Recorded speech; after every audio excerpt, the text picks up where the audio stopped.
Assalamualaikum warahmatullahi wabarakatuh. Berjumpa kembali dengan catatan Syafiq Hasim. Kali ini saya tertarik untuk melihat fenomena sound horeg.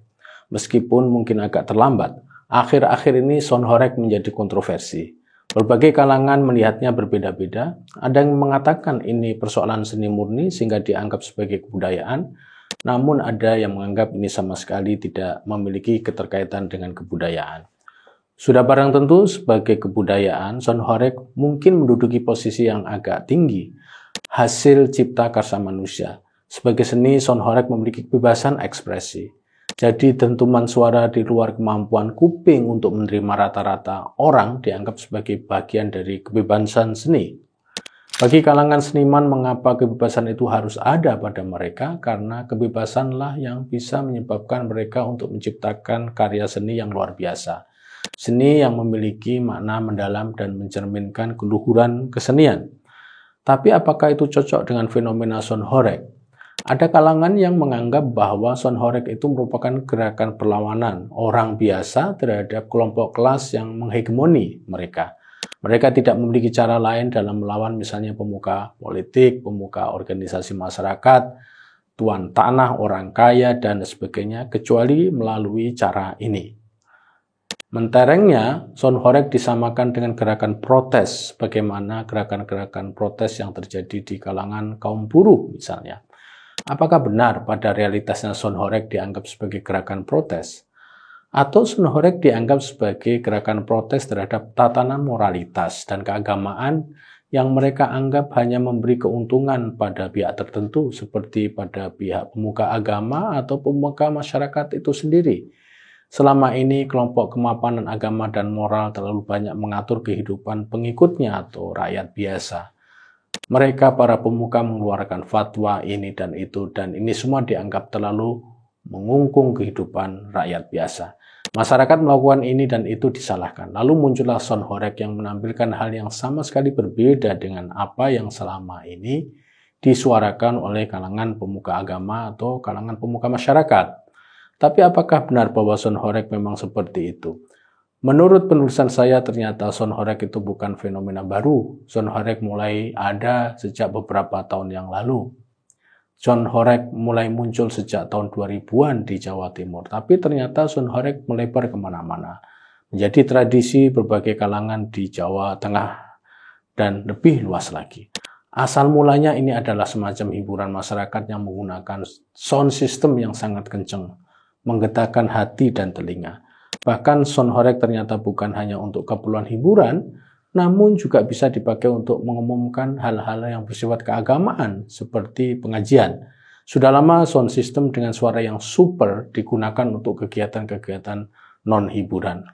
Ada seorang kiai yang dalam berdakwahnya harus menggunakan sound system yang kencang dan jos. Kurang semangat kalau tidak ada suara yang keras dan menggelegar. Tidak jarang mereka menyindir sahibul bait yang menjadi tuan rumah pengajian jika pengajian di mana mereka diundang menggunakan sound system yang bisa dikatakan ecek-ecek. Kata sebagian pendakwah, loudspeakernya harus menggelegar, keras dan bergemuruh. Dengan begitu suara pendakwah terasa mantap. Bahkan ada kiai yang dalam dakwanya harus menggunakan sound system yang bagus-bagus, tidak cukup satu perangkat namun dari banyak perangkat. Bahkan sound system tersebut merupakan sumbangan dari para pengusaha sound system secara berkeringan di kalangan kiai tersebut. Orang tidak ada yang protes atau bisa memaklumi karena suara menggelegar itu untuk menyuarakan pesan-pesan keagamaan. Itu semua orang sepakat bahwa menggunakan sound system yang keras untuk mengalunkan hal-hal yang baik atau puji-pujian keagamaan untuk pengajian, amar ma'ruf dan nahi mungkar dan lain sebagainya. Ternyata dari sini sebenarnya semua alat seperti pisau, kondom, sound system, dan sebagainya itu bersifat netral kedudukannya menurut hukum fikih, sebab tergantung pada orang yang menggunakannya. Jika sebuah alat dibeli atau diadakan untuk keperluan buruk, maka alat tersebut menjadi penghantar perbuatan buruk.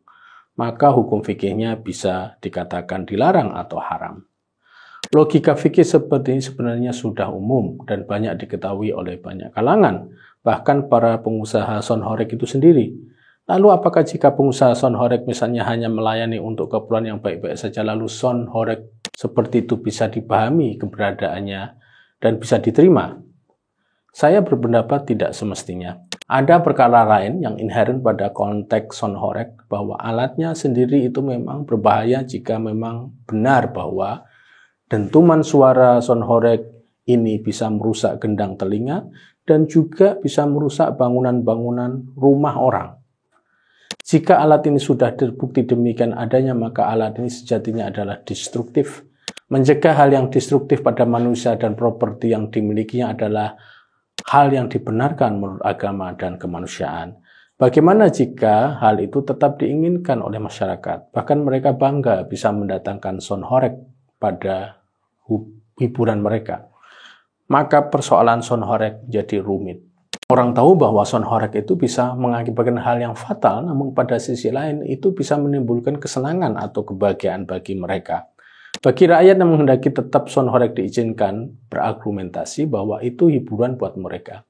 Itu membahagiakan bagi mereka. Mereka juga bisa berargumentasi bahwa menjadi bahagia dengan tidak diongkosi pemerintah kok masih tidak boleh. Sementara pada sisi yang lain, penguasa atau pemerintah tidak mampu menghadirkan kesenangan dan kebahagiaan pada rakyatnya.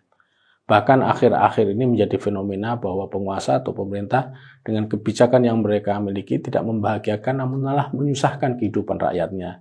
Entah itu pajak dinaikkan, tabungan tiba-tiba diblokir, dan lain sebagainya.